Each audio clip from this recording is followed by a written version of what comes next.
Parece que arranca el tercer panel de la jornada del Campus de Excelencia. Bienvenidos. Y me permitís, empezaremos presentando a los participantes. A mi derecha, de derecha a izquierda, Erwin Neher, Premio Nobel de Medicina, especialista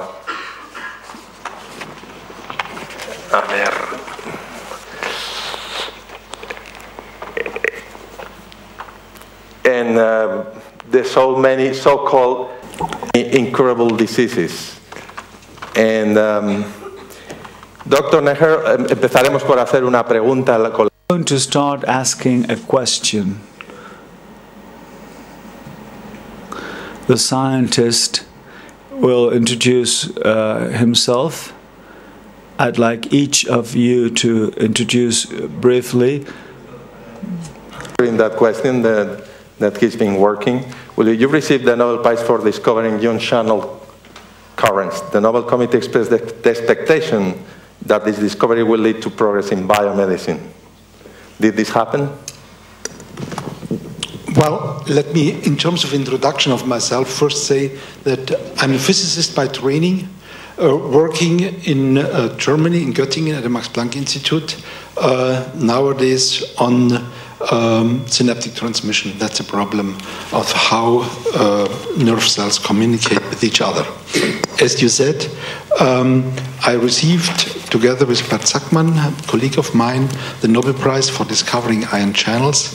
And your question was whether the expectation of the Nobel Committee that this would eventually lead to benefits for biomedicine, whether this came true. There are several aspects to this. Ion channels are pores in the membranes of our cells which mediate the most diverse functions, signaling functions and other functions. When we began studying these channels in around 1972, we just wanted to find out whether one could, according to the concept of channels, which are these pores which open and close in response to certain stimuli, whether one could record electrically current changes, discrete changes in current, which signify the opening and closing of these channels. When we were interested in that because we knew from the earlier work of Hodgkin Huxley in the 1950s that the nerve impulse was a cause of permeability changes of nerve membrane. Hodgkin Huxley showed that when a nerve action potential arises, the membrane first becomes permeable to sodium ions. The sodium ions rush in, depolarize the cell, and then potassium. Then it becomes permeable to potassium. Potassium rushes out, so the membrane returns to the basal level, and this is the action potential. We were interested to show that this actually happens by means of these channels, pores, which open and close. Now, by refining the techniques of recording currents from cells, inventing the so-called patch clamp techniques, we were able to show that indeed one could record these discrete current changes. And so we were, of course, happy to have shown that the channel concept is correct, that there are indeed these little pores operating in nerve membrane and also in muscle membrane. At that time, this was all we wanted to know. We didn't think much further. And indeed, the expectation, which then 15 years later was expressed by the Nobel Committee, that this would be good for understanding several health issues, came about through several surprises. The first surprise was that such channels, which open and close, are not only operating in so-called excitable tissues, which are nerve membranes, muscle membranes, certain neuroendocrine cells, but basically all types of cells in our body are harboring most diverse types of ion channels. By now, we know that about 200 genes encode for ion channels and other transporters, and that these molecules, which are distributed in a specific way over the different tissues in our bodies, subserve the most diverse function, such as nerve action potential, fluid transport in the kidneys, certain transport processes in the liver. Even red blood cells have ion channels which serve to keep their volume constant, and even plant cells have ion channels in their stomata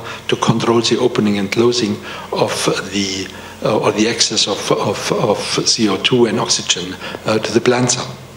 So this to us was a surprise, of course a very lucky surprise. The other surprise was that ion channels, since they subserve control functions, are prime drug targets. You know? So many of the drugs which have been in use over decades, their action is now understood by the influence they exert on ion channels. So, for instance, the so-called calcium antagonists, which are used for treating high blood pressure, act on special type of calcium channels by changing their willingness to open, so to speak. So, ion channel research has become a very hot topic in pharmaceutical research. The third surprise was that indeed many hereditary diseases are caused by defects in channels, in the sense that different kinds of channels don't operate in their usual way anymore. So in this sense, our initial discovery, or the tools we provided to study ion channels, indeed had major influence on biomedicine, but nevertheless, even now, 25 years after we established these tools, it is hard to identify, say, specific drugs for which one could say that they are a direct consequence of ion channel research. Although many types of the working of many types of drugs is now being better understood by these possibilities, still I think it takes another 5 or 10 years until the full potential becomes noticeable in the real world, in the clinics. Thanks a lot. Then we got 10 years, tenemos 10 años para esperar estos caminos, que recorramos estos caminos, que habría el premio Nobel que le concedieron al doctor. A su izquierda, el doctor Carballo, especialista también mundial, reconocidísimo.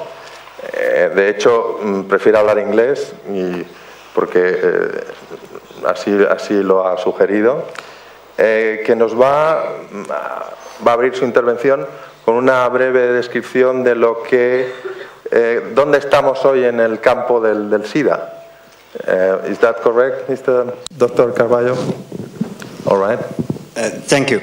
I remember that a few years ago, sitting not here but in the campus in the Canarias, sitting with Luc Montagnier, who was one of the people to identify the HIV virus, listening to him say how pessimistic he was about the biomedical advances that would be or not be made in the area of AIDS, and how much he expected the more social and behavioral part of prevention to be successful. Looking back on the years that have passed since then, I think one of the things that we have realized is that in the area of prevention, of changing behavior, of reducing risk, we have been eminently unsuccessful, and that in the biomedical area, we have been eminently successful. So that in the period since, let's say, 1985, when the virus was discovered, we have been able to go on and to develop the type of antiretroviral therapy that is now making it possible for millions of people who are infected with HIV to live good quality lives, remain economically active, and so much so that last year, Professor Hirschel in Geneva, the professor of infectious diseases at the Geneva Hospital, publicly stated that discordant couples, that is to say, couples in which one partner is infected, but who is on antiretroviral therapy, that couple need no longer use barrier methods, condoms, to protect themselves against HIV. A relatively controversial statement to make, but nevertheless indicative of the extent to which we now have a product that is able to reduce the level of viremia in an infected person and hopefully cut down the cycle of infection, not only from one person to another, but within a given population. At the same time, I think that these advances in the biomedical aspects of HIV and AIDS have introduced a series of paradoxes that we were entirely unprepared for. For example, of the 33 million people who today live with HIV, the infection, and who are progressing to a condition that we normally would call a condition of HIV-related diseases, AIDS, only 4 million people today have access to the therapy which is life-saving. That is 1 million more than last year. And we hope that next year we will be able to say that another million have access to this therapy. But even if we do, it means that something like 25, 26, 27 million people still do not have access to a life-saving drug.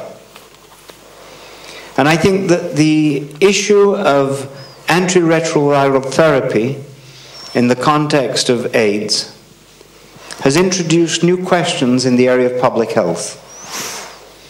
Who has the right to access to care? What are the characteristics of those people, be it in terms of political status, geographical status, socioeconomic status, that will make them eligible for life-saving treatment? I think it has also introduced a number of difficult questions concerning the pricing of drugs and the relative pricing between so-called developed and so-called developing countries.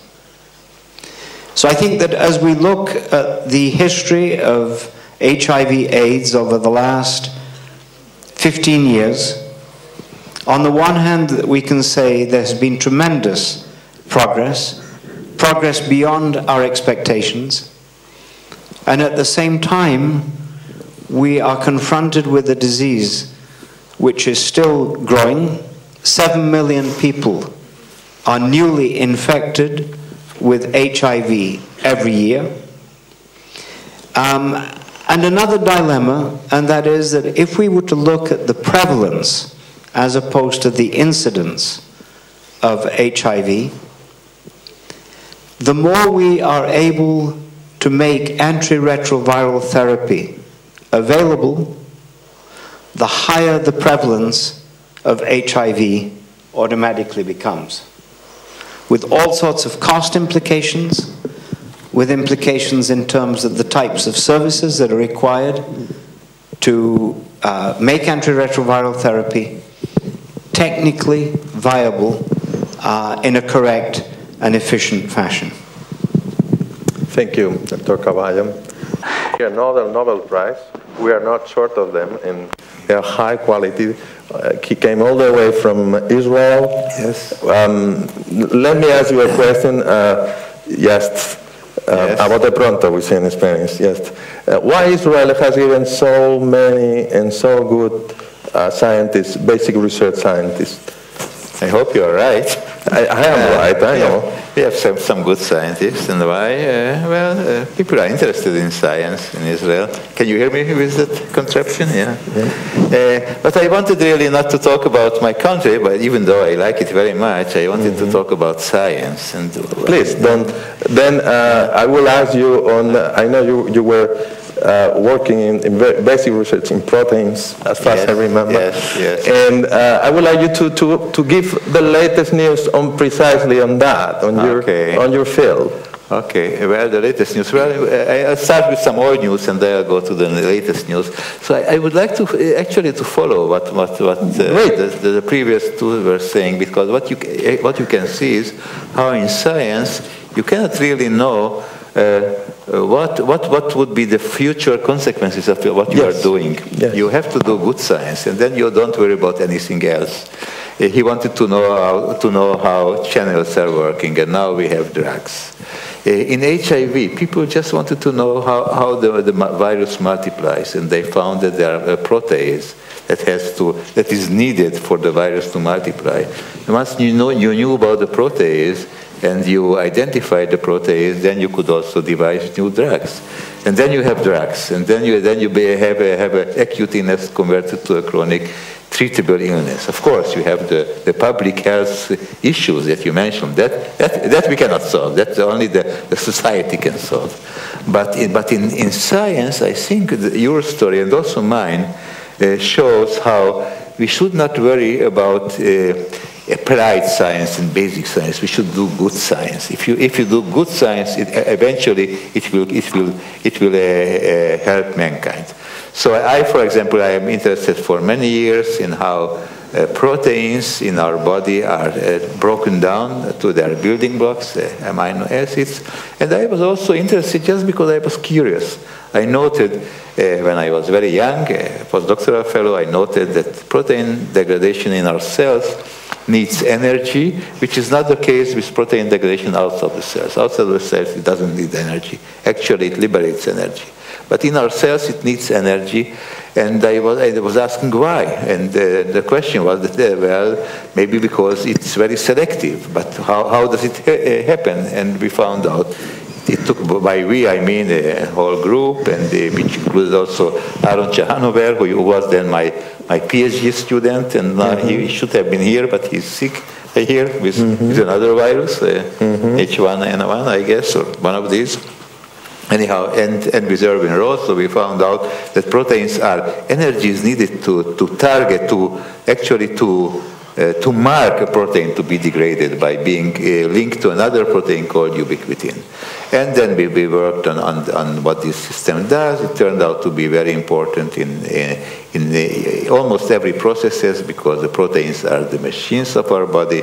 So it's important in everything that the cell does, including cell division, including getting rid of bad proteins. So it was just curiosity-driven science. But then it became applied, because cell division is related to cancer. When in cancer, cells divide when they should not divide. So cell division gets out of control.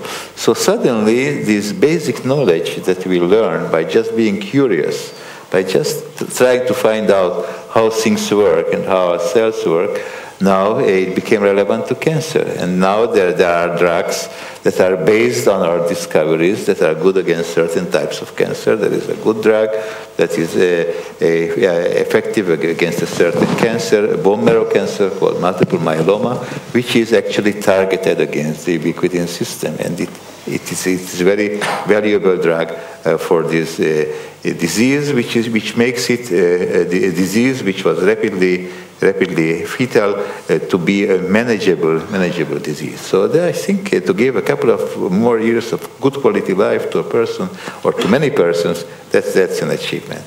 So I think that we should not, maybe the take-home lesson from this story is that we should not be worried about the applied research or basic research. We should do good research. If you are doing good research, eventually it will become good to humanity. Now, what is the newest? The newest thing, I'm now studying how this system is involved in the accurate division of chromosomes. When our cells divide, then each new cell has to get exactly the same number of chromosomes. Otherwise, the cell would go into chaos. You would have diseases, you would have cancer. So it turns out the ubiquitin system is involved in that too, in that accuracy of the chromosome segregation. So that's what I am doing right now. Great, thank you. After all, life is the transformation of energy in information. Yes. And it's a complex process. Yes. That you know a lot about, sir. Tenemos a Rosario, alguien que habla español. Estamos en Madrid, al cabo. Rosario Moratalla, investigadora del CSIC y experta en Parkinson y en cocaína. En el cocainomanía. No entendáis otra cosa. Que ya veo sonrisas por aquí. En cualquier caso, la doctora, hemos estado hablando antes de un tema que es de absoluta actualidad y es el de la vacuna contra la adicción a la cocaína. Y no me resisto a ponerla aquí porque es noticia ante una gran especialista que crea que si es una oportunidad terapéutica o es una pérdida de tiempo y de dinero. ¿En dónde estamos? Bueno, pues voy a empezar diciendo, como todo el mundo sabe y como sabéis, que la cocaína es un psicoestimulante y es una de las drogas con mayor poder adictivo.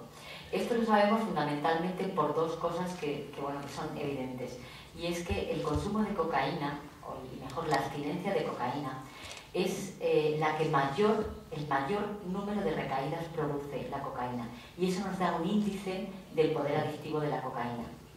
Y también que los pacientes, que los cocainómanos, en este caso, son los drogadictos que más pronto buscan ayuda médica. Y ello fundamentalmente es un índice de lo mal que se encuentran, que pierden un poco la línea que separa lo que ellos piensan o el placer que ellos sienten con la realidad. Y entonces es cuando buscan ayuda médica. La cocaína, como sabéis, es un psicoestimulante que actúa porque bloquea el transportador de la dopamina y por lo tanto interfiere con los mecanismos de recaptación que tienen las neuronas para poder ahorrar energía y al mismo tiempo para controlar la actividad neuronal. Y por tanto produce un aumento de dopamina increíble en la hendidura sináptica y activa todas las neuronas que vienen después. El consumo de cocaína, entre otras cosas, pues produce un aumento en la actividad motora, produce cambios plásticos en las neuronas que no solamente se reducen a que tienen una mayor excitabilidad, sino que también se han visto que tienen las neuronas fundamentalmente del sistema límbico, que es el que constituye el sistema de recompensa. Se ha visto que tienen un mayor número de espinas dendríticas, con lo cual producen cambios plásticos que además son de larga duración y producen cambios también en el sistema límbico y en el sistema de recompensa. Uno de los modelos principales, uno de los modelos animales principales para testar el poder adictivo de una droga es la autoadministración en animales.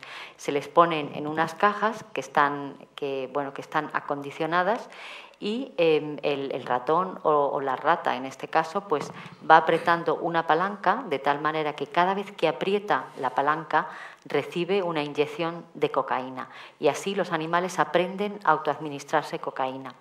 De tal manera que esto es un modelo bastante válido porque es el modelo por excelencia de adicción para testar estos compuestos que pueden servir contra la adicción a determinada droga. Entonces, la vacuna de la que hablábamos antes, yo pienso fundamentalmente que es una buena estrategia para intentar reducir el consumo de cocaína. La vacuna que bueno, han salido algunos resultados hace poco en la prensa y en la literatura científica que se han probado en adictos a cocaína. Esta vacuna ya había sido probada en los animales de experimentación con la autoadministración y se había visto que en animales funcionaba perfectamente. Entonces, el estudio que se ha hecho en la Universidad de Yale pues no ha dado los resultados que todos esperábamos, que fueran tan expectantes y tan espectaculares como en el modelo animal que habíamos encontrado antes, que les había dicho antes. Parece ser que realmente no ha funcionado como se esperaba porque se han producido en la vacunación o un nivel bastante bajo de vacuna o de anticuerpos realmente en el suero de estos drogadictos, y por eso, aunque se ha reducido sensiblemente el número de recaídas en los adictos a la cocaína, no ha ocurrido en un 100% de estos pacientes. Aproximadamente el 40% de los sujetos que se sometieron a este estudio, el número total era de 115 o 120 drogadictos que se sometieron a este estudio. La mitad de estos drogadictos, es un estudio desde luego bastante bien hecho porque está hecho con placebo, en comparación con los drogadictos que les habían vacunado en contra de la cocaína. Esta vacuna consiste fundamentalmente en que bueno, pues, el organismo produzca una molécula que sea capaz de secuestrar a la cocaína cada vez que la cocaína entra en el cerebro, en el individuo y la incapacita para que la cocaína pase al sistema nervioso central y, por tanto, bloquea los efectos que tiene la cocaína. Esto es la estrategia de la vacunación en contra de la adicción contra la cocaína. Y yo creo fundamentalmente que es una buena estrategia para conseguir disminuir la adicción a cocaína. Simplemente pienso que en este estudio, en este caso en concreto, pues no se han obtenido los niveles adecuados de anticuerpos para que pudiera funcionar en el 100% de los sujetos sometidos a estudio. Como les decía antes, solamente ha funcionado en un 40% de los sujetos, y en estos sujetos que ha funcionado se diferían de los que no habían funcionado porque los niveles de anticuerpo en esos sujetos estaban por encima de 40 microgramos por mililitro de sangre. En los que no ha funcionado realmente el nivel de anticuerpos fue bastante menor. Con lo cual esto quiere decir fundamentalmente que la estrategia es buena y que si seguimos trabajando en conseguir vacunas que produzcan un título de anticuerpos mayor, pues puede ser que estemos en el right track y podamos conseguir nuestro objetivo, que es lo que queremos. No obstante, esta inmunoterapia, que se llamaría así, yo pienso que tampoco debe ser una monoterapia, que sería mejor combinarla con otras terapias, como las terapias psicológicas, para intentar que el individuo en el periodo de abstinencia pues baje su nivel de ansiedad, deje de tener, por ejemplo, manías persecutorias, y tampoco estaría mal combinarlas con otras terapias farmacológicas. Hoy en día, desafortunadamente, no tenemos ninguna terapia farmacológica que sea capaz de producir resultados espectaculares para poder dejar de consumir cocaína. Pues muchísimas gracias, doctora. Hay que seguir con el agua mineral, yo de momento, hasta que no haya remedio. Me anuncian que tenemos al lector Esteller, bienvenido entre nosotros. Doctor, pues muchas gracias. Acaba de sufrir un accidente de tráfico, esperamos que no sea nada grave, lo vemos entero, es un alivio. Y te voy a dejar que, benvingut, te voy a dejar que tomes asiento, que te relajes, y luego te voy a preguntar por la oncología, que es tu tu terreno y te haré una pregunta muy general, la vas preparando, para un poco abrir. Y por favor, aprovecho para pedir a los panelistas que intenten buscar puntos en común para intentar, de algún modo, poner en común lo que cada uno de sus campos específicos tiene y dónde podríamos encontrar intersecciones que enriquecieran el debate científico. ¿Qué podríamos? Son ustedes especialistas mundiales en su campo. ¿De qué podrían hablar ustedes con una cerveza delante del bar y que fuera de ciencia? Busquemos esos que estoy seguro de que nuestra audiencia lo agradecerá. Tengo a mi izquierda al doctor José Regidor de la Universidad de Las Palmas de Gran Canaria. Bienvenido. Especialista en enfermedades neurodegenerativas y concretamente experto en Alzheimer.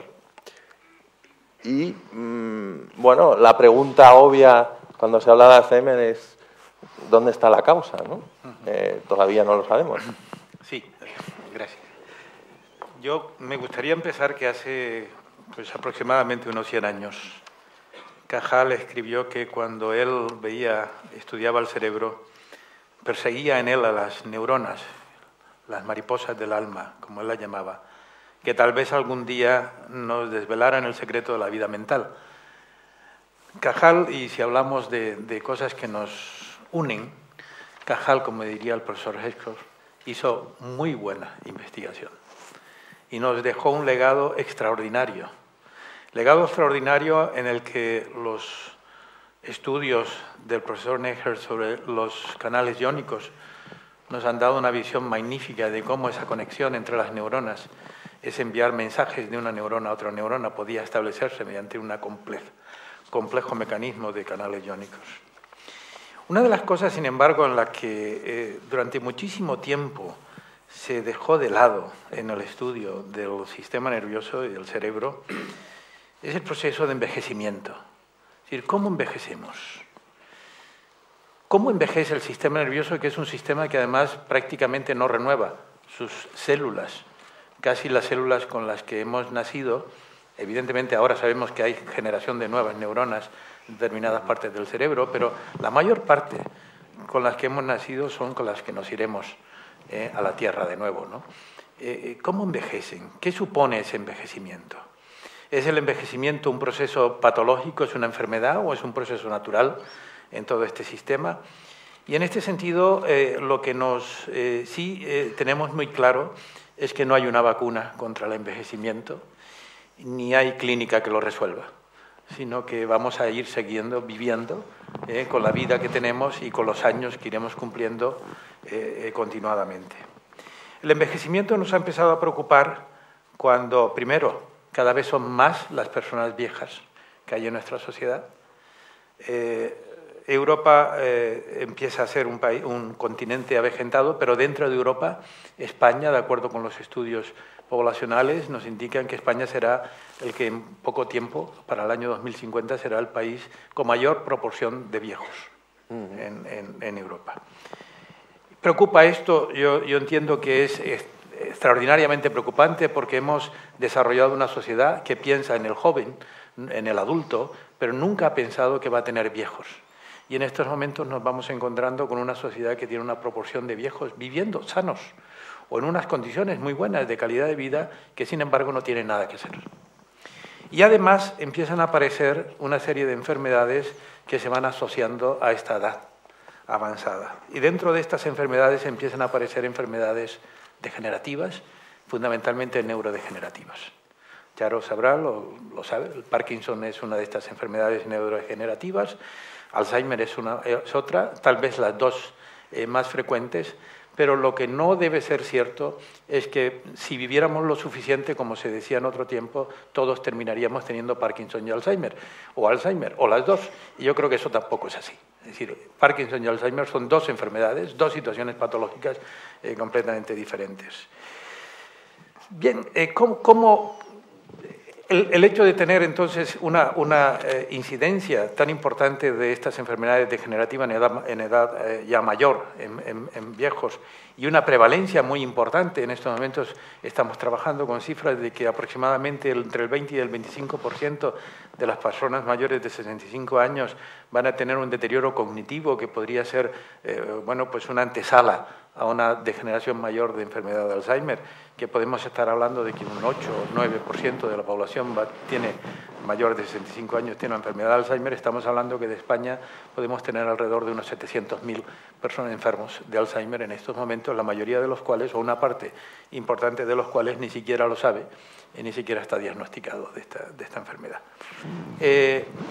¿Cuál es el problema de la enfermedad de Alzheimer en este sentido? Primero, el saber cómo ocurre la enfermedad, que es lo que yo creo que un científico se tiene que preguntar, no por qué, sino cómo ocurre.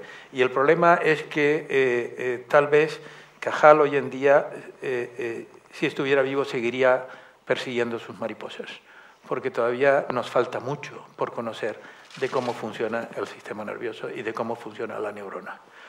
Yo creo que la biología celular es extremadamente compleja, que las cosas no son lo simple que nos gustaría que fueran para entender qué es lo que está pasando en nuestro sistema nervioso. Desde la época de aquel discípulo de Kraepelin que se llamaba Alzheimer, que describió por primera vez lo que pasaba en una enferma y que detectó y describió los daños que aparecían en el cerebro, que eran las placas seniles, con un constituyente proteico que era fundamentalmente el beta-amiloide, y luego unos ovillos neurofibrilares que eran los ovillos que ahora conocemos que son de proteína tau. Hay un problema gravísimo para entender qué pasa en la enfermedad de Alzheimer. Primero, saber si estos acúmulos de proteínas que se producen en el propio cerebro se acumulan de una forma anómala, cómo ocurre, tiene un problema intrínseco, y es que son glucoproteínas. Y el hecho de que sean glucoproteínas implica una inmensa complejidad en la síntesis, modificación, transporte y modificación de estas proteínas para conformar, en este caso, proteínas que son necesarias, pero que paradójicamente todavía no sabemos cuál es la función fisiológica del beta-amiloide. Solamente pensamos que es la causa de la enfermedad de Alzheimer. Estamos todavía en fases tremendamente tempranas. La mayor parte de la información que tenemos de la enfermedad de Alzheimer se ha obtenido a partir de ratones transgénicos que remedan la enfermedad de Alzheimer hereditaria, en otras palabras, la enfermedad de Alzheimer que sufren una proporción bajísima de la población. Pero no sabemos qué ocurre en la mayor parte de los enfermos de Alzheimer en que esos genes están bien. Y en este sentido tenemos todavía un camino por delante, un recorrido por delante extraordinario para conocer qué es lo que pasa en la enfermedad de Alzheimer. El hecho evidente es que en estos momentos los fármacos que estamos utilizando son fármacos que vienen de la información disponible hace 20 o 25 años. Y no ha habido nada nuevo que permita desarrollar nuevos fármacos para la enfermedad de Alzheimer. Por tanto, como diríamos en ciencia, tenemos un reto y por tanto hay mucho que trabajar en ese reto. Adelante, pues. Tenemos también a la izquierda del doctor Regidor Andrés Martínez, director de la Fundación EAS, y bueno, un científico que desarrolla su trabajo en un entorno difícil, países en desarrollo. ¿Cómo hacer que toda la investigación médica, la nueva tecnología médica, biomédica, llegue a estas zonas? Allí, porque sigue siendo una desigualdad lacerante, ¿no? ¿Cómo conseguir que al menos en cierta proporción llegue? Sí, un poco preparando esta intervención. A ver, ¿sí? ¿Se oye bien ahora? Sí, sí, no te... Sí.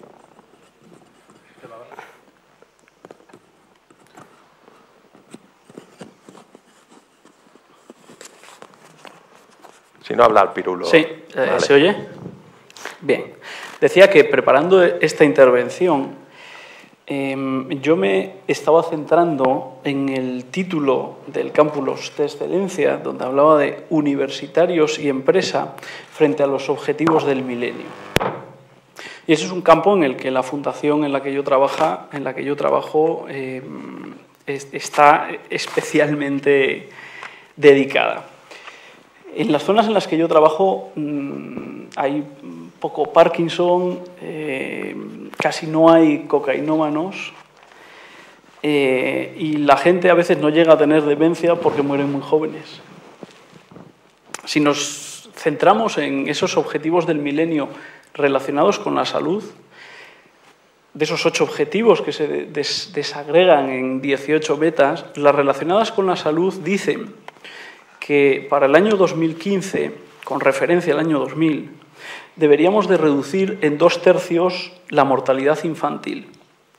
Y las 2 principales causas de mortalidad infantil son las enfermedades diarreicas agudas y las infecciones respiratorias agudas. Además nos dicen que deberíamos de reducir en 3/4 partes la mortalidad materna.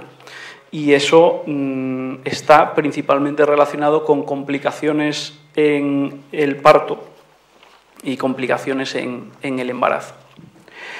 Y, por último, otra de las metas está relacionada con empezar a revertir una de las enfermedades más graves en las zonas rurales muy aisladas, que es la malaria. El problema es cómo reducir todo esto en una zona. La mayor parte de esta mortalidad se da en zonas donde no hay carreteras, no hay luz eléctrica, el sistema de atención primaria de salud, que está organizado en centros de salud donde hay médicos y puestos de salud que dependen de esos centros, en esos puestos de salud no hay médico profesional, ni siquiera una enfermera de carrera, hay técnicos de salud, ¿no?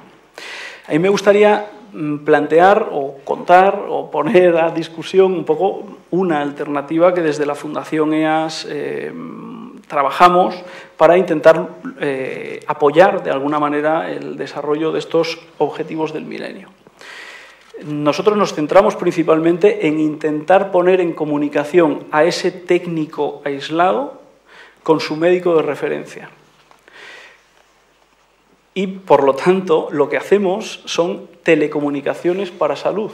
Lo que hacemos es intentar mejorar la atención de salud a través del diseño y el uso apropiado de las tecnologías de la información y comunicaciones. Y trabajamos en 3 ámbitos. Uno es el tecnológico. Si decíamos que no había redes de telefonía cableada, no hay telefonía celular, la única solución tradicional era la comunicación vía satélite, cuyos costes de operación no se pueden pagar en estas zonas, pues nosotros hemos trabajado durante años en lograr comunicaciones de voz y de datos a través de sistemas de radio. Conseguimos enviar correos electrónicos a través de radios onda corta, radios VHF, y en los últimos años lo que hemos hecho es modificaciones al protocolo Wi-Fi, que todos conocemos que funciona a distancias cortas, hasta 300 metros, y haciéndole pequeñas modificaciones al protocolo logramos que funcionaran en distancias punto a punto de hasta 100 kilómetros. Entonces, por ejemplo, montamos la última red que hemos montado en el río Napo, en Perú, saliendo desde la ciudad de Iquitos y llegando hasta la frontera de Ecuador. Montamos una red de 550 kilómetros que va intercomunicando hasta 18 establecimientos de salud, y todos esos establecimientos donde no hay médico quedan comunicados con el hospital de referencia. Trabajamos, por lo tanto, tecnología, pero eso es una herramienta. ¿Qué es lo que queremos hacer al final con esa tecnología? Lo que queremos es, por un lado, mejorar el sistema de vigilancia epidemiológico. Antes los reportes epidemiológicos había que viajar para entregarlos, ahora se envían a través de correo electrónico, la información llega a tiempo, llega sin errores, se puede realimentar a la zona rural. Segundo, mejorar la capacidad diagnóstica de esos establecimientos más aislados, sin médico. ¿Cómo? Simplemente pudiendo consultar cuando tienen una duda. Ahora mismo por telefonía IP, pero para ellos es un teléfono normal y corriente, levantan y pueden preguntar a su médico de referencia. Pero hay veces que ese médico de referencia, por ejemplo, en las infecciones respiratorias agudas, necesita más información. Por ejemplo, necesitaría auscultar a ese paciente. Entonces, hemos trabajado y tenemos un sistema de estetoscopía inalámbrica. O sea, el técnico, al cual el médico le está viendo a través de videoconferencia, en esa red wifi sin costes, está viendo dónde el técnico coloca el estetoscopio. Y los sonidos de ese estetoscopio entran al ordenador y por un software de voz sobre IP, como el Skype, por ejemplo, envía esos sonidos respiratorios y cardíacos a su médico de referencia. Y él entonces le podrá decir si eso es una bronquitis o es una neumonía.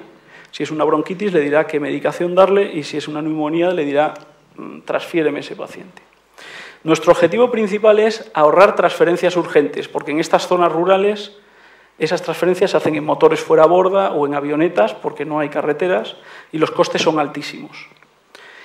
Esos ahorros son lo único que amortiza la infraestructura de telecomunicación que montamos. Pero el siguiente objetivo es, si no logramos evitar esa transferencia, al menos coordinémosla mejor y tardemos menos tiempo en hacerla. De nuevo, gracias a los sistemas de telecomunicación, logramos reducir un 60% ese tiempo de transferencia de pacientes urgentes.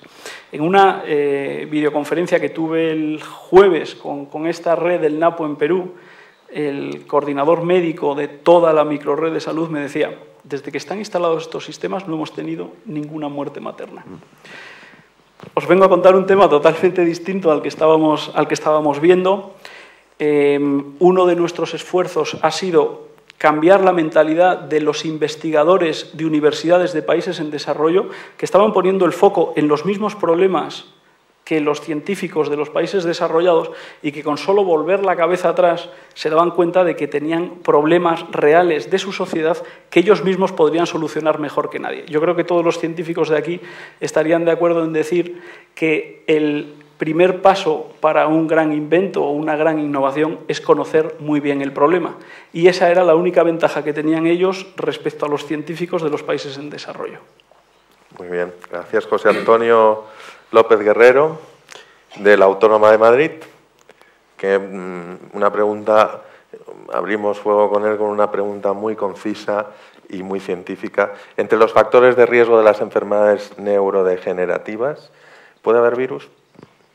Bueno, pues en primer lugar, buenas tardes a todos. Como soy uno de los últimos en hablar, ya puedo decir que está siendo para mí un verdadero honor compartir este panel con algunas de las mejores espadas mundiales en cada uno de los temas que se están tratando.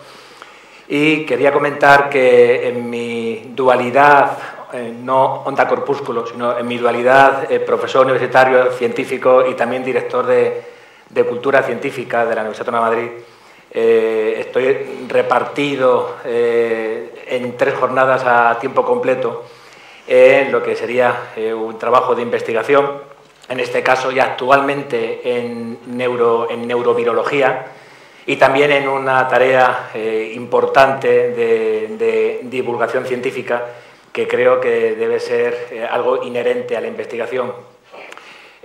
¿Cómo llegué? En primer lugar, antes de contestar esa pregunta, puesto que ya de alguna forma ya se ha contestado previamente al decir que todavía se desconocen los factores etiológicos. Pero creí que nos ibas a dar una noticia aquí. Sí, un titular. Sí, sé cuál es la etiología de la esclerosis múltiple, que es el campo en el que actualmente más o menos intento moverme. No, efectivamente, se ha comentado cuando Francis Crick, hace ya unos años, pegó un grito en el pub Eagle, en Inglaterra, diciendo que había descubierto la molécula de la vida. Poco después le dieron el premio Nobel por eso. Él creyó que ya había concluido su investigación en biología molecular, disparando ese campo tan fructífero, y decidió cambiar porque quiso descubrir algo más en su vida, me imagino que buscando un segundo premio Nobel, y se fue al Instituto Salk en San Diego a estudiar en neurobiología, creyendo que el siguiente paso, por supuesto, iba a ser tan inminente como el de descubrir el ADN como molécula de la vida, que iba a ser descubrir el mecanismo de funcionamiento del cerebro.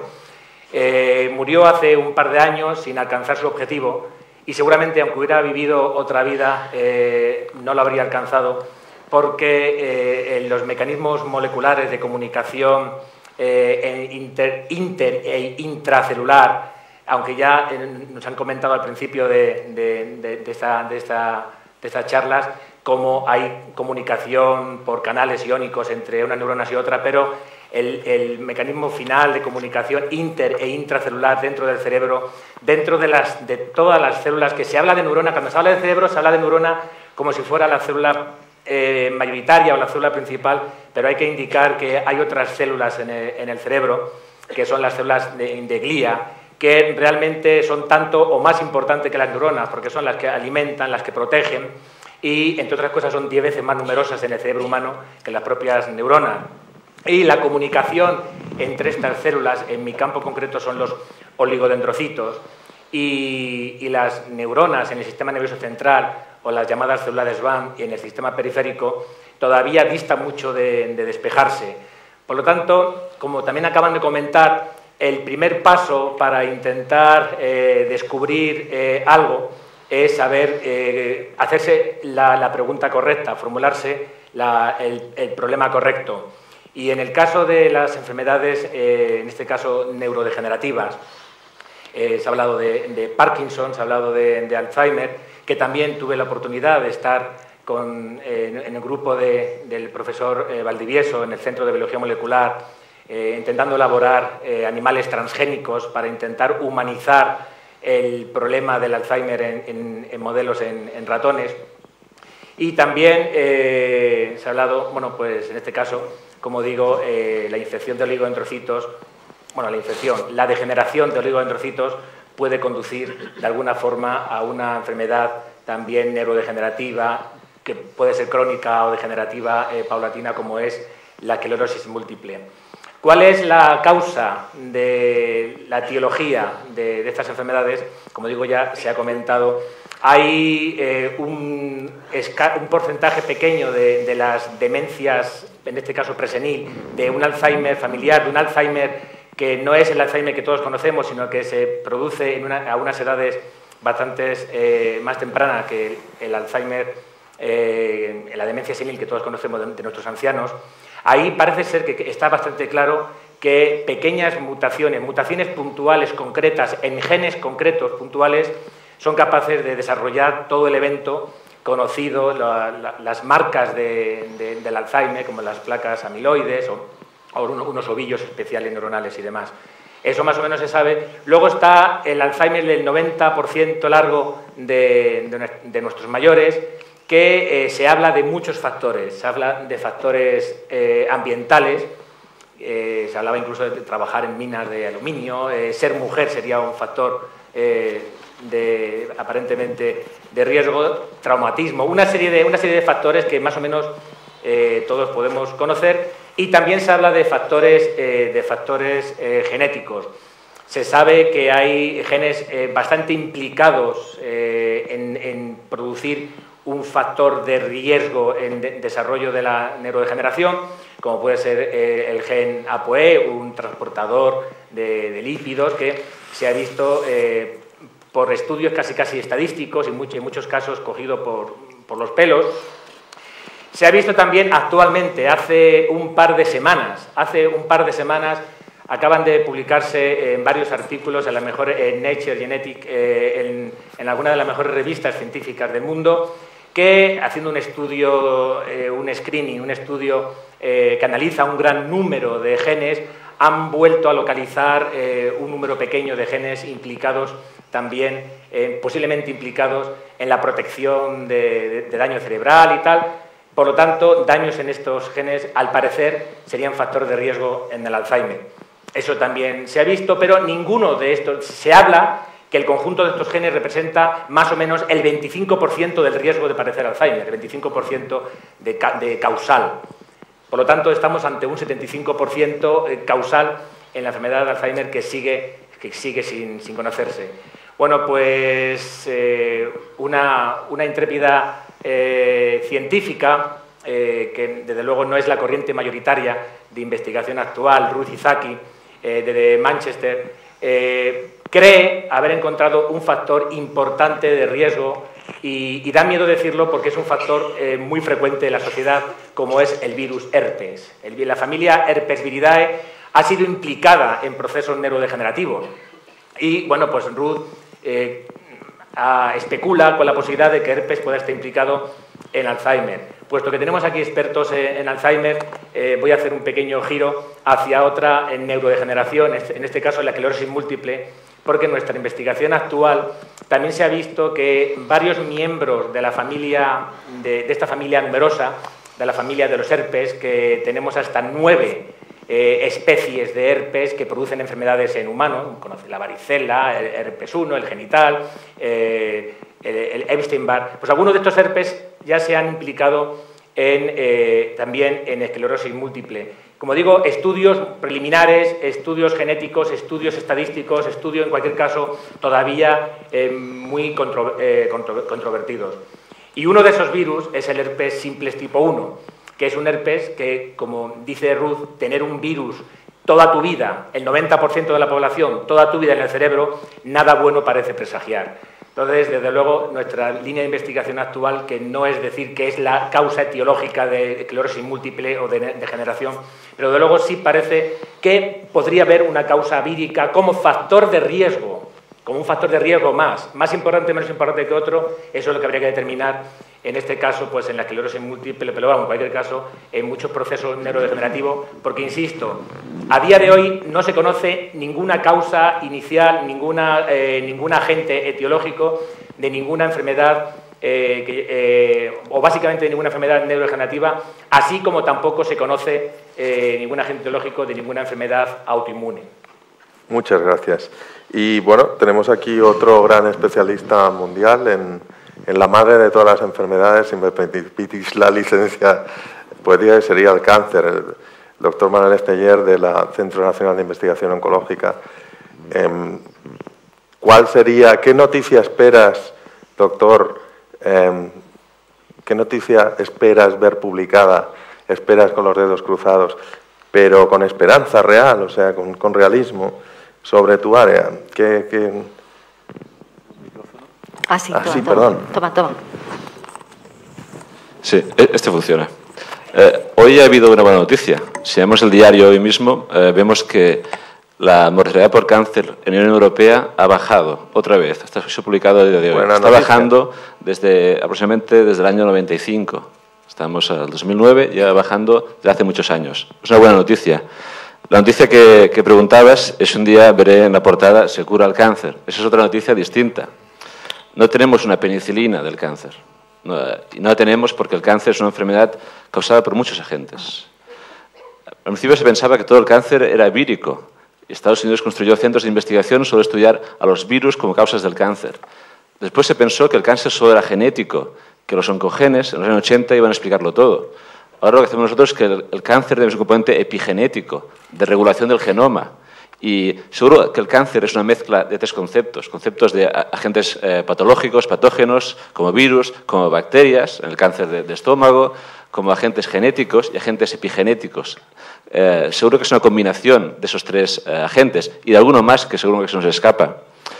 Decir que aquí hay una relación con otros ponentes, evidentemente, porque sabemos que alteraciones de la ubiquitina alteran los patrones de expresión de los genes. Y eso está alterado en patologías humanas. Y también la expresión de los genes, por ejemplo, regulando unas proteínas que se llaman histonas, que regulan el genoma humano.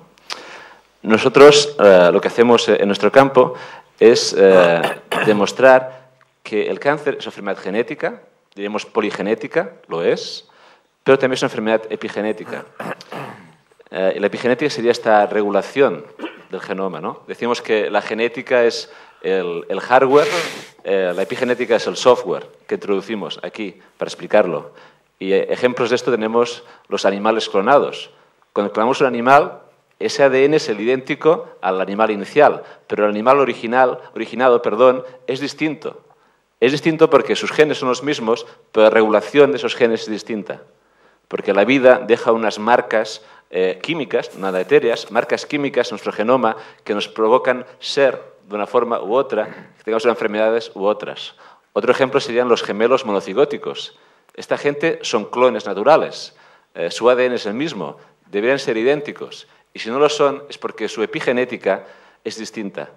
Las modificaciones químicas que sufren, que son químicas como la metilación del ADN, un grupo químico metilo aquí, la modificación de las histonas. El ADN no es una línea, no es doble cadena pura de Crick, de Watson y Crick, sino que tiene una estructura tridimensional para que quepa en la célula. Una célula tiene un ADN de 2 metros, que no cabe, evidentemente, en una célula muy pequeñita. Para que quepa, ha de enrollarse en 3 dimensiones, ha de unas bolas, como un collar de perlas, y esas bolas están formadas por histonas, son unas proteínas que, si están comprimidas, no permiten la expresión, si están relajadas, permiten la expresión genética. Entonces, eso es alterado en cáncer, las histonas, la metilación del ADN, etc. Y lo interesante es que hay fármacos que revierten esos procesos. Solo hay 4 fármacos epigenéticos aprobados por autoridades sanitarias para tratar leucemias y linfomas, que lo que hacen es, pueden decir, reprogramar la célula.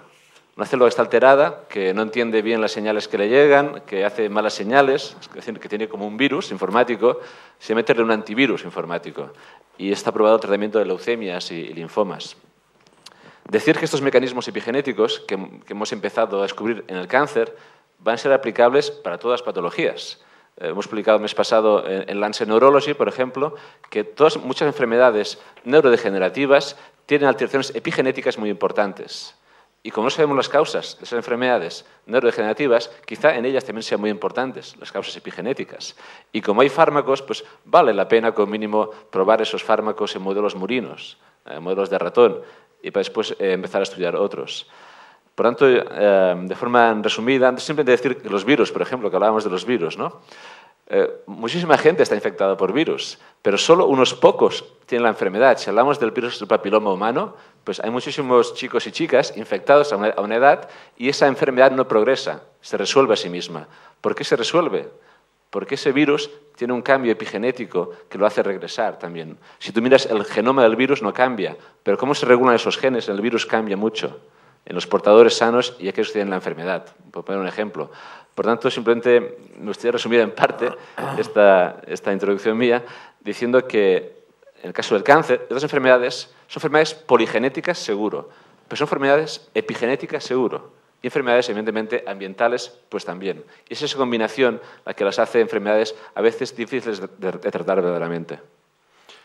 Muchísimas gracias. La verdad es que no se me ocurre otra consulta, 2 premios Nobel y varios que lo serán, sin duda, que no se me ocurre otra consulta más privilegiada para vosotros, para ustedes, de poder hacer preguntas a tan distinguido panel. Sabéis que podéis pasar una tarjetita con vuestras preguntas, ya sea ad hominem, a cualquiera de los especialistas, o general.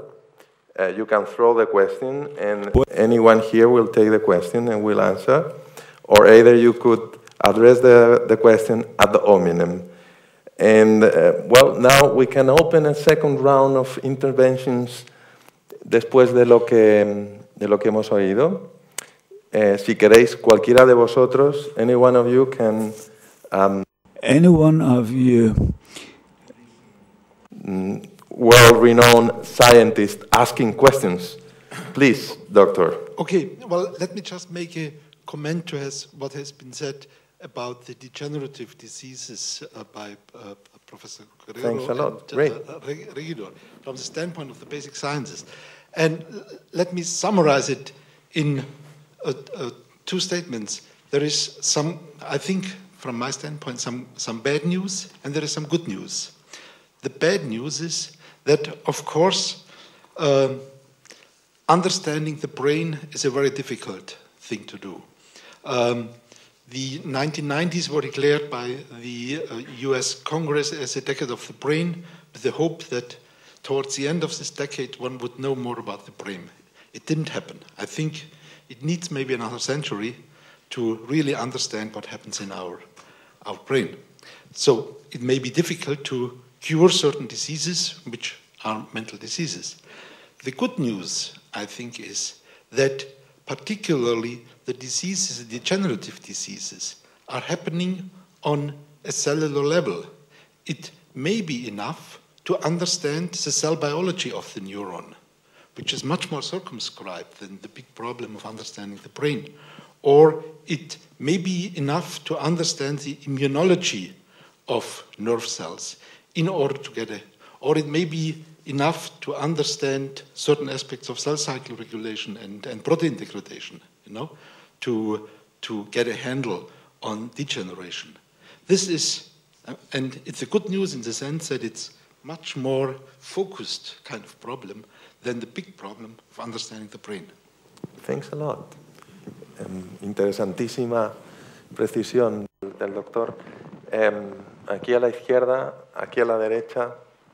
Por favor, doctor Caballo.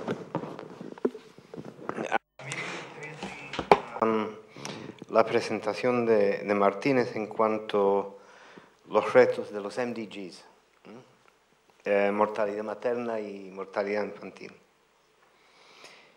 Siguiendo la discusión de esta mañana, en la cual yo sentí que había una cierta culpabilización de las compañías farmacéuticas, también creo que cuando se discute toda esta cuestión de los MDGs, los retos de desarrollo, hay un sentimiento que los países, vamos a decir, desarrollados, ricos, tienen también una cierta culpabilidad.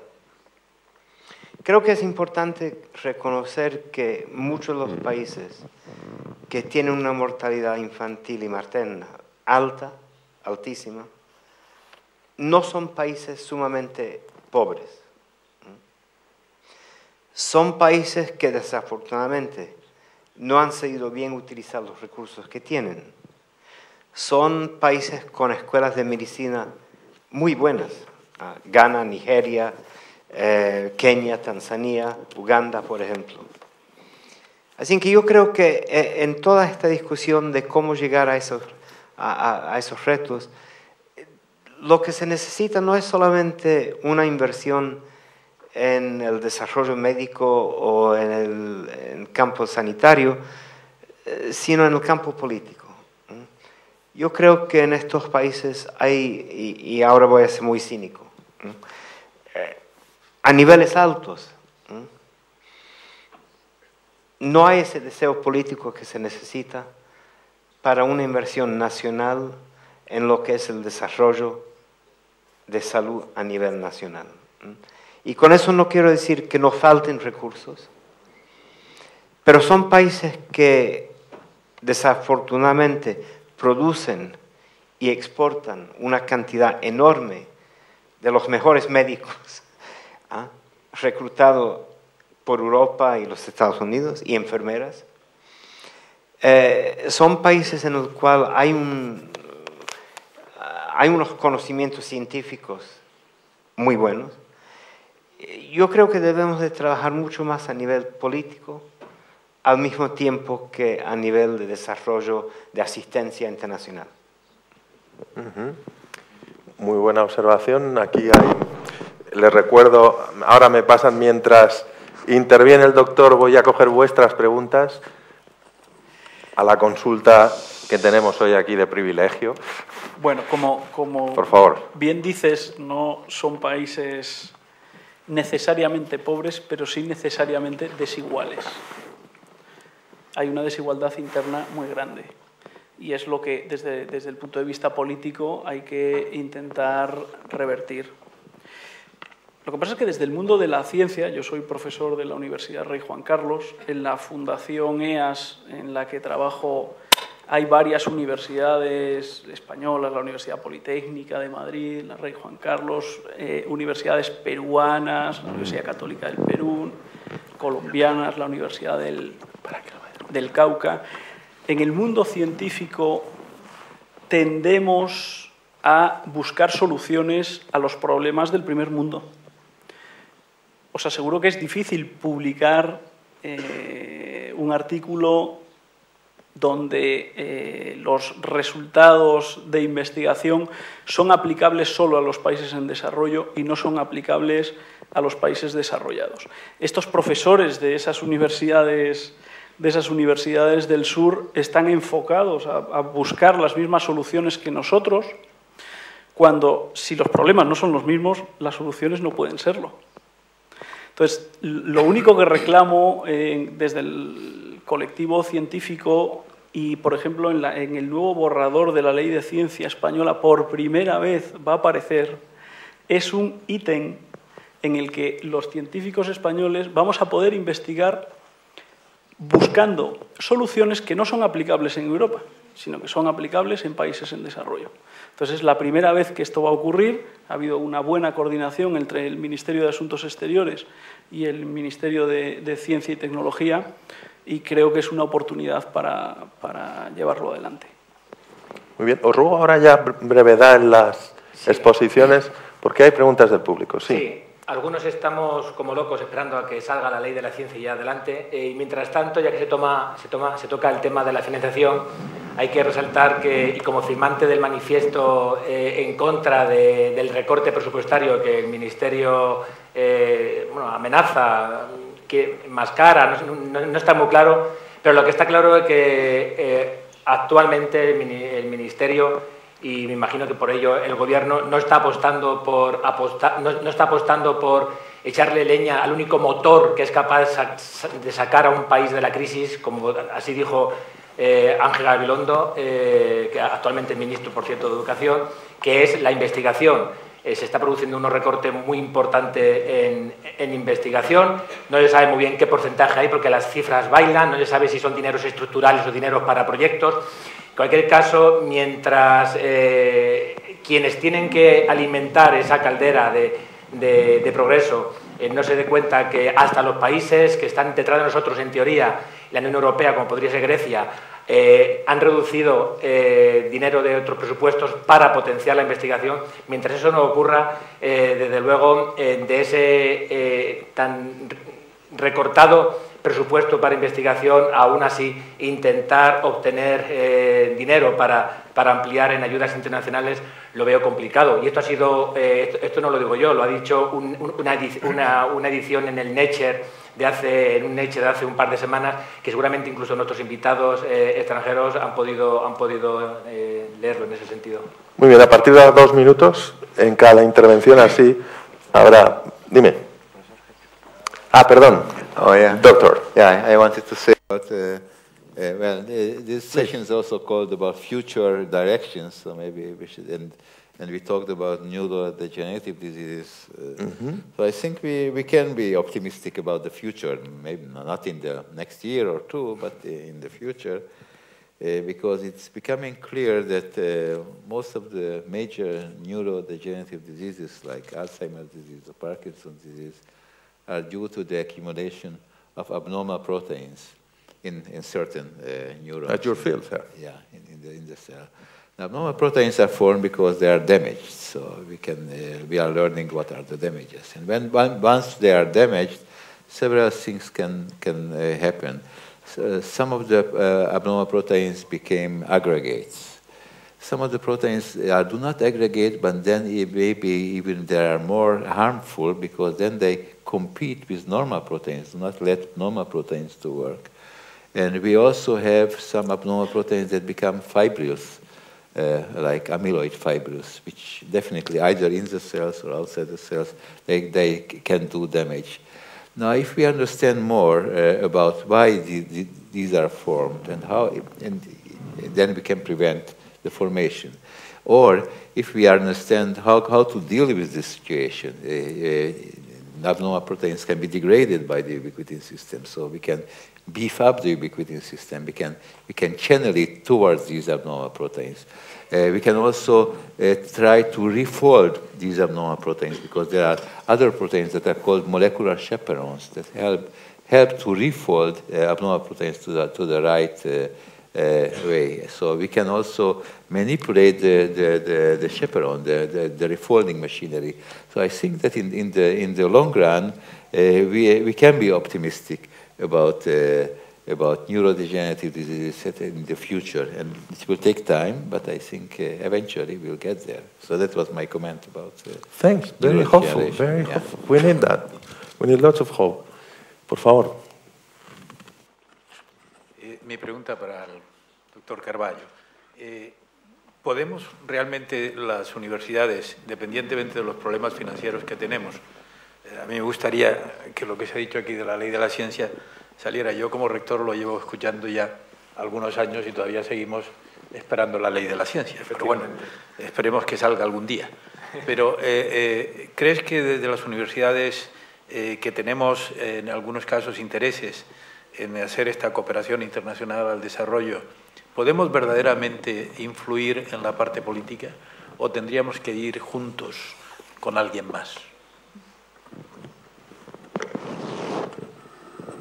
Bueno, mire, yo creo que hay universidades aquí en España que podrían y deberían trabajar mucho más cercanamente con universidades, por ejemplo, en África y en América Latina, desarrollando centros de excelencia en estos países. Con lo que dije antes, yo no quería dar la impresión que no se necesita una cierta... No quiero utilizar la palabra ayuda, sino colaboración con países en desarrollo.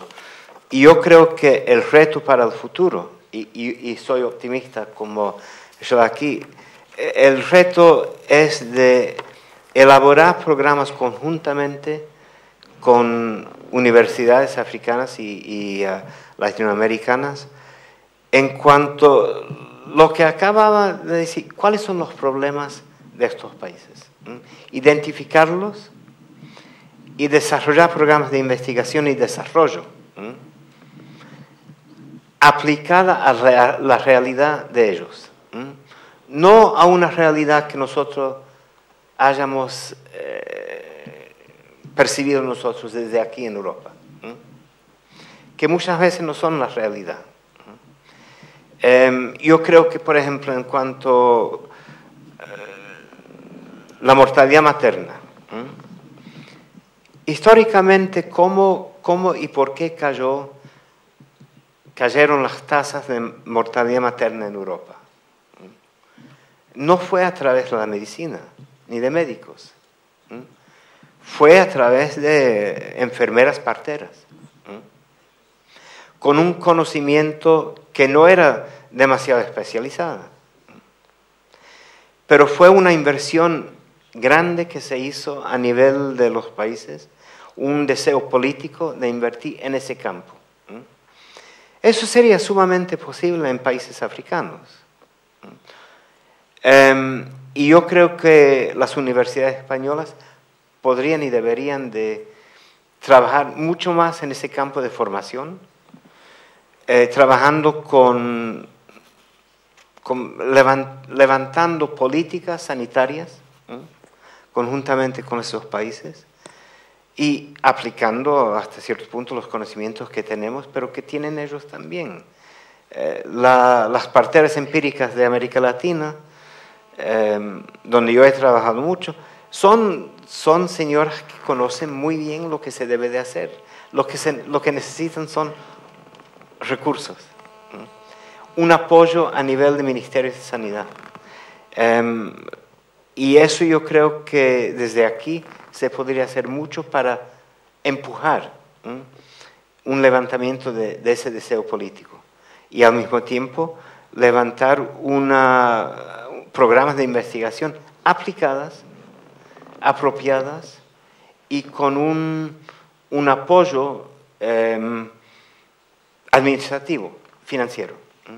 Yo creo que para mí el futuro del desarrollo científico y el desarrollo sanitario queda con un trabajo conjunto entre las universidades europeas y las universidades en países africanos y de América Latina.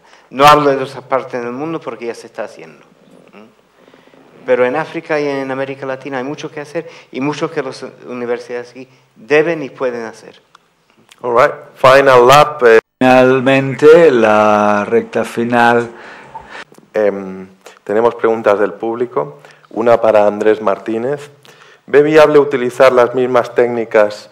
Supongo, hay más preguntas, de las que hablaba para países en desarrollo, en zonas rurales de España. Te ruego 2 minutitos, así habrá espacio para más. Sí, bueno, lo que es el concepto de servicios, teleestetoscopía, telemicroscopía, teleecografía, para reducción de costes, mejoramiento de agendas de especialistas, etcétera, sí. Desde el punto de vista tecnológico, de esa modificación del wifi para larga distancia y crear redes con menores costes, no porque la legislación española es más restrictiva que la legislación norteamericana en el uso de potencias de Wi-Fi, con lo cual aquí no podríamos lograr esas largas distancias. La respuesta es... Muchas gracias. Pregunta también ad hominem, en este caso ad feminem, para Rosario Moratalla. La cocaína es una droga social. ¿Puede tratarse su adicción obviando, o sea, la cocaína tiene puede tener un tratamiento de enfermedad obviando su condición de droga social? La cocainomanía, supongo. Sí. Bueno, yo creo que eso... ¿Se oye bien o no? Sí, perfectamente. Sí. El individuo es social por excelencia. Entonces, obviando la sociedad del individuo, si le quitas la sociedad al individuo, deja de ser individuo como tal. Entonces, efectivamente, sí, si podemos ser capaces de quitarle la sociabilidad, pues a lo mejor podríamos reducir la adicción a la droga, en concreto a la cocaína. De cualquier manera, una vez que el individuo ya se ha hecho adicto,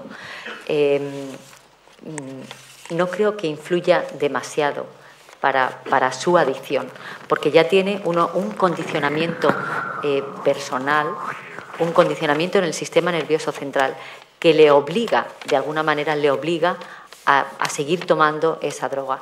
Y desde luego hay características en la personalidad de los individuos que los hacen más vulnerables al consumo de la cocaína.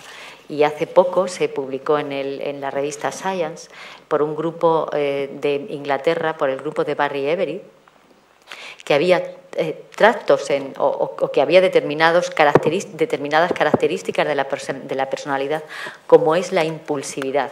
Ellos vieron que en ratas que tenían un alto índice de impulsividad, tenían también un alto índice de consumir la droga, de autoadministrarse. En esas ratas era muchísimo más fácil que se autoadministraran cocaína. Entonces, hasta cierto punto la sociedad influye, pero una vez que se ha saltado la barrera del uso voluntario al uso compulsivo de cualquier droga, y en concreto la cocaína, creo ya que es que la sociedad ahí no influiría tanto para dejar la adicción. El individuo necesitaría, es más, el individuo necesitaría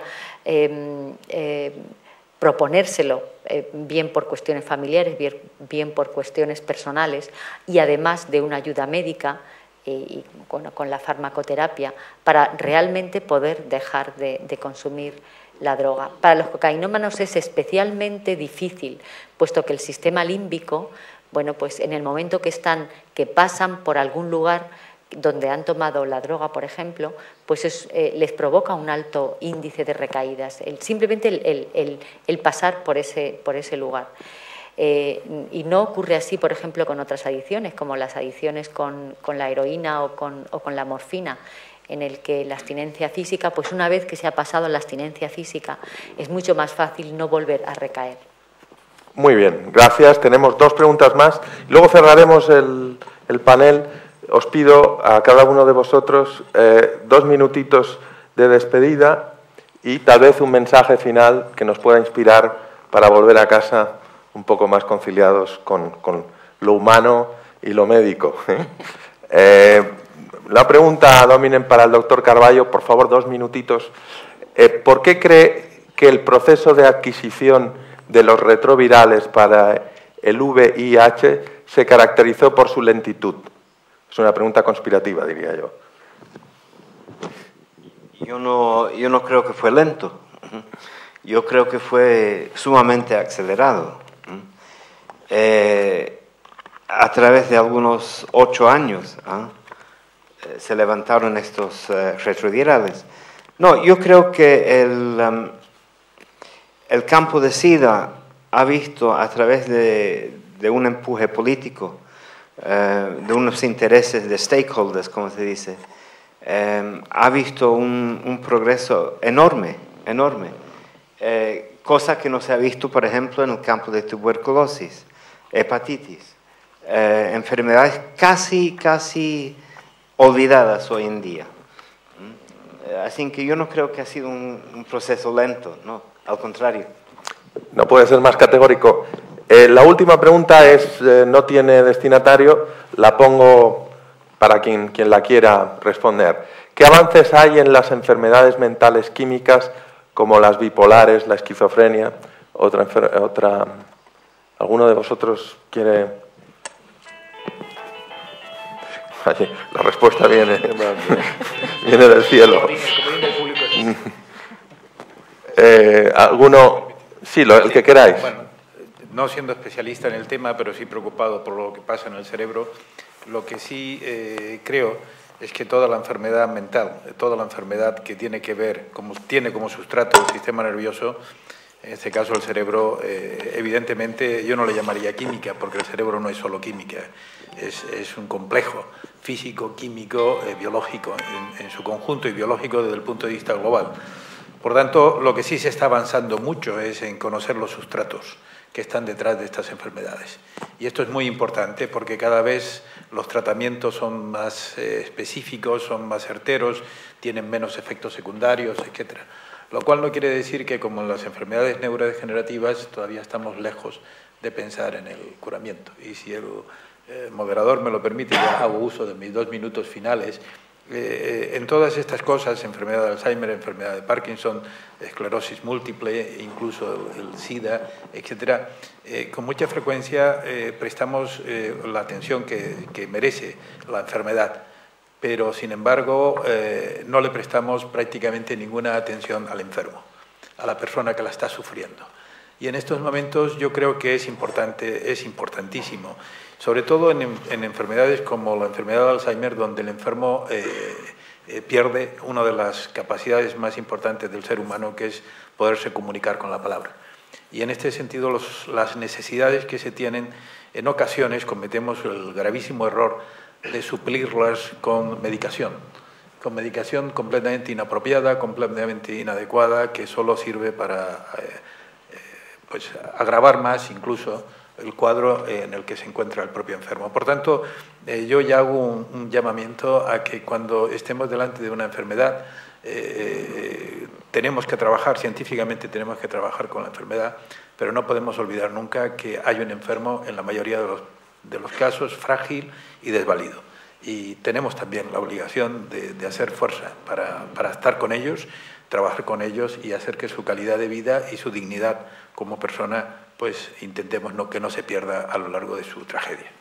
Muy bien, doctor López Guerrero, va a abrir usted el turno esta vez, porque vamos a ir al revés, para cerrar ya y despedirnos uno por uno, 2 minutitos. Pues de alguna forma, con lo que se acaba de comentar, bueno, creo que fue Carl Wimmer, virólogo que trabajaba con polio, quien dijo que los receptores de un virus en la célula eran proporcionales al número de dólares que se invertían en la investigación.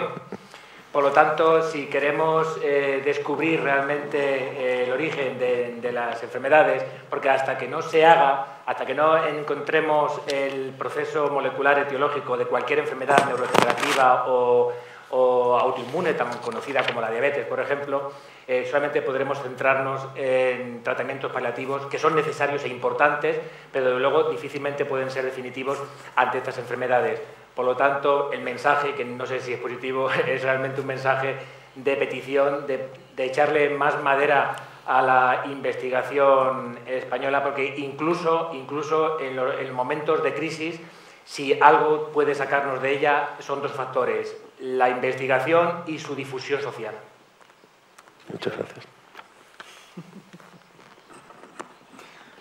Bueno, yo voy a ser muy breve, un poco en este camino que siempre recorro entre países en desarrollo y países desarrollados. Me gustaría que en un campo en el que yo trabajo, que es la telemedicina, no se siguiera dando esa paradoja de tener una solución en busca de un problema en un país en desarrollo, sino que colaboremos o cooperemos, como hablabas tú, en el conocimiento de los problemas y le busquemos soluciones. ¿Quieres repetir, rector? Tú mismo. Doctora. Bueno, yo quería terminar también con algo de sentido positivo. Realmente, aunque los estudios de esta vacuna contra la cocaína han sido un poco decepcionantes, quería contarles también muy brevemente que hay otros estudios también en fase clínica 2 que realmente son bastante prometedores, aunque los resultados todavía no se han publicado. Y esto es con una molécula que es un mucolítico, que es la N-acetilcisteína, que se utiliza para la enfermedad pulmonar obstructiva crónica, y realmente en modelos animales ha dado un resultado espectacular, no solamente porque bloquea la autoadministración de cocaína, sino también porque revierte todos los cambios plásticos que ocurren en el cerebro. Y la N-acetilcisteína realmente no necesita más presentación. Es un mucolítico que se da incluso a los niños. ¿Un mucolítico para los mocos? Un mucolítico, es un ¿Y mucolítico. eso te quita las ganas de meterte coca? Sí, te quita las ganas de meterte coca y además te noticia, quita... Claro, o sea, realmente, pero estos resultados todavía no se han publicado de los estudios en fase clínica 2. Todos los estudios que se han realizado en los modelos animales son espectaculares y están publicados en la literatura, en Science, en Nature Neuroscience, en Euro Neuroscience, en Neuron. Son de un grupo fundamentalmente de Peter Kalibas, de un grupo de la Universidad del Sur de Carolina, en Charleston. Pues buenas noticias. Dr. Hershko, it's your turn. Yes. I'm not sure I followed everything in Spanish. So what is the question now? No, we expect you. Sorry, I didn't. I thought that they were translating. No? I will repeat for you. No problem. We expect you to say a nice farewell with, if you want, as much positive as you want on medicine and mankind, and so we can go home with a smile in our faces. Smile, yeah. Well, if you look back, maybe we can look at the future from looking back. If we look back 30 years from today, the medicine has progressed greatly, huge progress. Well, you can see it by the life expectancy that went up from a little bit above 70 to 80. That's average, so most of us are better than average, I hope. And that is because there were huge strides in medicine. There is a lot about the prevention of disease. That's most important. So the realization of the importance of better blood pressure medications, better cholesterol medications, maybe lifestyle changes. Just stopping smoking, doing little exercise, and trying to keep fit. That makes a huge difference. And maybe the biggest revolution in medicine was technological revolution. That is 30 years ago, we didn't have computerized tomography, we didn't have MRI, we didn't have all the imaging that makes such a big change in medical diagnosis, medical treatment. So if we'll project from the next, and that is all due to research. And by research, I mean basic research. All the applied research was based on basic research. So this is all eventually due to research which was based on basic research. So if we can project from there to the future, so I think that life expectancy will go up even more. And society will have to cope with it. It will be able to cope it because not only the length but also the quality of life, I think, will be better. So we can retire later and we can work longer. So that's good. I think that we will have new medicines, as I just mentioned to you. Our basic research that now can help certain patients with cancer. So we'll have better medicines also. So on the whole, I think that medical future is quite good. I hope that societies will be wise enough to cope with the huge progress that we'll have in medicine. Good words, thank you. Dr. Carballo. Sí, soy optimista y no me cabe duda que estamos en un siglo que va a ser un siglo de avances extraordinarios a nivel biomédico. De eso no me cabe ninguna duda. Regreso a lo que dijo Rido. Al mismo tiempo tenemos que buscar formas de mejorar nuestra relación con los pacientes. el 60% de todas las personas de una cierta edad, no voy a utilizar tu término viejo, y cada vez que decía viejo me miraba a mí, no voy a utilizar pero 60% de las visitas médicas que hacen las personas con más de 60 años no son relacionados con problemas médicos, son relacionados con problemas psicológicos, psicosociales. Es una búsqueda de un apoyo, de una discusión, de un debate, etc. Y eso es lo que tenemos que tener en cuenta ahora, al mismo tiempo que hagamos la inversión que se va a hacer, sin ninguna duda, en el campo de investigación biomédica. Al mismo tiempo tenemos que relacionarnos mejor con el público y con nuestros pacientes. Muchas gracias. Dr. Hirsch. Well, my comment will be very similar to that of Dr. Hershko, but let me start from a different point. Most of the so-called incurable diseases, I think, are diseases of the brain. And they are so because the brain is a terribly complex organ. And as 100 years after Cajal, we know a lot more about the brain, that's for sure. And as I pointed out, there is hope for progress on certain classes of diseases, the degenerative diseases, for instance. Other diseases like the mental diseases, schizophrenia, bipolar disorders, they may need a more complete understanding of the brain. But even that, I think, will eventually come. And as I said, 100 years after Cajal, we know a lot more. In another 100 years, we may be able to have all of this under control. That's good to know. Doctor Esteller, llegó el último y se va el último. Last but not least, So in oncology, in the 1940s, survival was only 5–10% at 5 years. Today, survival at 5 years is 65%, total cancers. There are cancers we do much better. Breast cancer, 95% survival, 5 years. Others, very little, glioma, pancreas, only 1 year survival. So we need a lot of effort there. And this change from survival 10% to survival 60% is not a random chance. This is research. Applied research, basic research, all this research.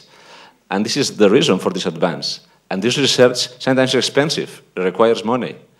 This money came sometimes from the public part, but also has to come from charities. And for example, in Spain, this is completely underdeveloped. We don't have charities giving a lot of money to research, and this will have a healthy envy from the UK and the States and other countries in this regard. The second question is, I'm going to give you a receipt for curing 30% of cancer. 30% is stop smoking. This is able to eliminate 30% of cancer. Lung cancer, bladder cancer, head and neck cancer. And this in numbers is 30% of the cancer in the world. Total numbers. And also a big problem in the third world now. A problem that is growing. A lot of smoking without any control. Finally, the final message is a challenge ahead is that people ask me, okay, now you're curing 60% of the cancer, 65%. What are you going to do next? Are you going to run out of your job? No, because there is a big challenge of the brain, really, like Rick said. So we know very little about the biology of the brain, extremely little, and biology even of the neurons and of the glia cells. So I think that there's a lot of work for all of us in the next years. Bueno, ha sido la consulta médica más interesante que en muchos años. Muchas gracias.